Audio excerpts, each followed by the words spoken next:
పెళ్ళైనా పండగైనా వేడుక ఏదైనా పట్టుచీరల ప్రత్యేక వేదిక వారాహి సిల్క్స్. నమస్కారం అమ్మా. నమస్తే అమ్మా. అమ్మా, కోడలికి డెలివరీ అయితే ఎలాగో అమ్మగారింట్లో ఉంటది కాబట్టి అత్తవారింట్లో దీపారాధన చేయొచ్చా? 9 రోజులు 11 రోజులు ఎలాగో అమ్మగారింట్లో ఉంటుంది ఏంటమ్మా? అంటే అమ్మగారే చూస్తారు కదమ్మా, ఫస్ట్ టైం అయినా సెకండ్ టైం అయినా.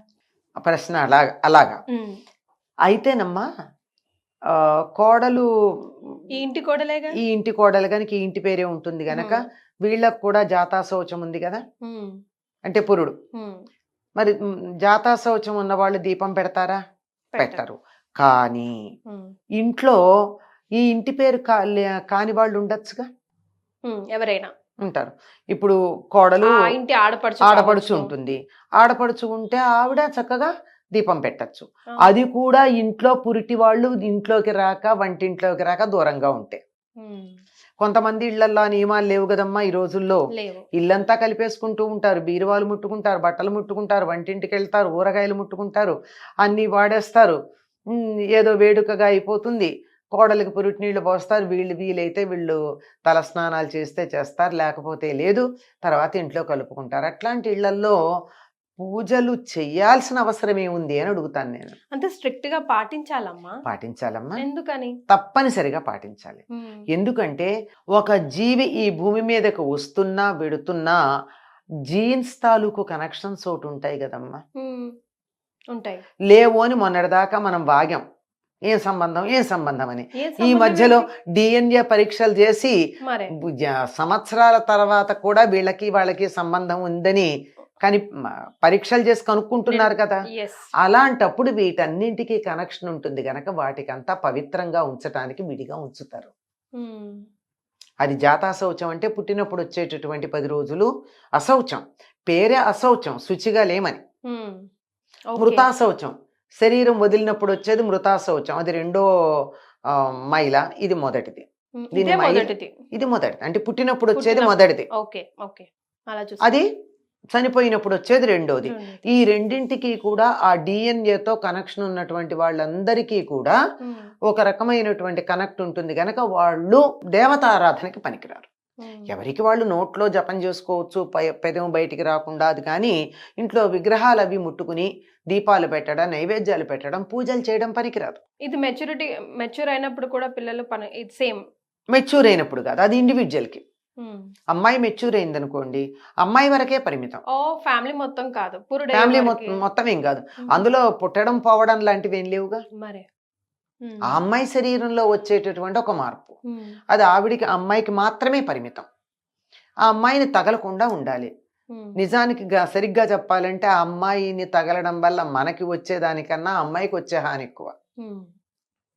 కొంతవరకు మొదటి 3 రోజులు ఆ అమ్మాయిని తగిలితే అటు ఇటు కూడా మంచిది కాదు. బ్యాక్టీరియాలు కాదమ్మా, శరీరం నుంచి కొన్ని వేల టాక్సిన్స్ బయటకు వస్తాయి. They effect the endocrine glands of everyone. ప్రధానంగా థైమస్ గ్లాండ్ హార్ట్ దగ్గర ఉండేది, దాని మీద ప్రభావం చూపిస్తాయి. ఎందుకు వచ్చింది? మన హార్ట్ అటాక్స్ అవి తెచ్చుకోవాల్సిన పని. అంచేత కొంచెం దూరంగా ఉంటేనే మంచిది. ఆ గాలి సోకకుండా ఉన్నంత దూరంలో ఉండడం మంచిది, వీలైనంత దూరంగా, అంతే, అంతకన్నా ఎక్కువ కాదు. కనుక దూరంగా ఉండండి, గాలి సోకకూడదు, ఇవన్నీ అంటే కూడా అందుకని చెప్పి ముట్టుకోకండి, దూరంగా ఉండండి అని ఒక మాట చెప్పేస్తారు. అది కారణం.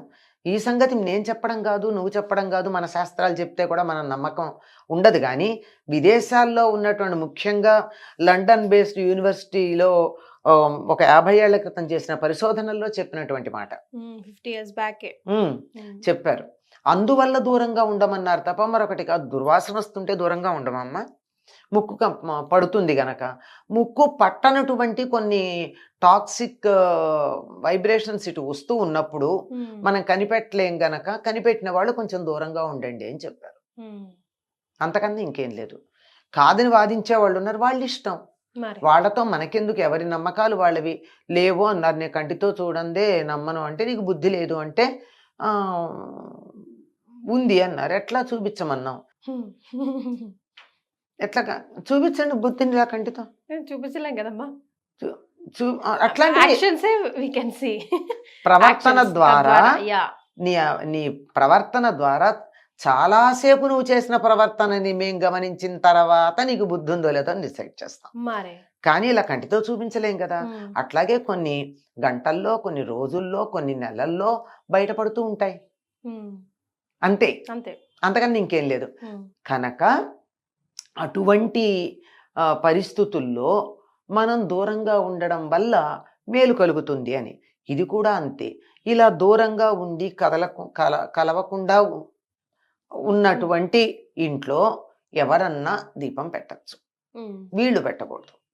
పూర్వకాలం రాజుల ఇళ్లల్లో, ధనవంతుల ఇళ్లల్లో పురోహితులు వచ్చి పూజలు అవన్నీ చేసేవారు. అవి కొనసాగించవచ్చు, వీళ్ళు చేయకూడదు. వీళ్ళు కూర్చుంటే వాళ్ళు పూజ చేసేవారు, వీళ్ళు కూర్చోకుండా ఇప్పుడు వాళ్ళు పూజ చేసి పెడతారు, వీళ్ళు పూజకు కూర్చోరు. మరే అట్లా చేయొచ్చు. లేదా కొద్ది కాలం క్రితం ధనవంతులు కాకపోతే కూడా ఎవరింట్లో అన్నా ఇలాంటి ఇబ్బందులు వస్తే పక్కింటి వాళ్ళు వచ్చి దీపం పెట్టేళ్ళేవారు. దేవుడి దగ్గర దీపం పెట్టకుండా ఉండకూడదు గనక అది అట్లా ఉండేది.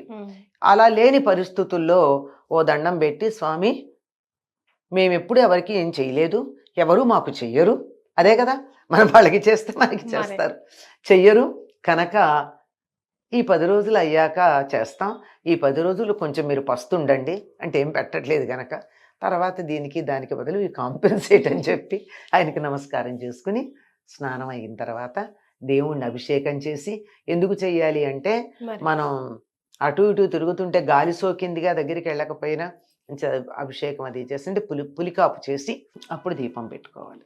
రైట్.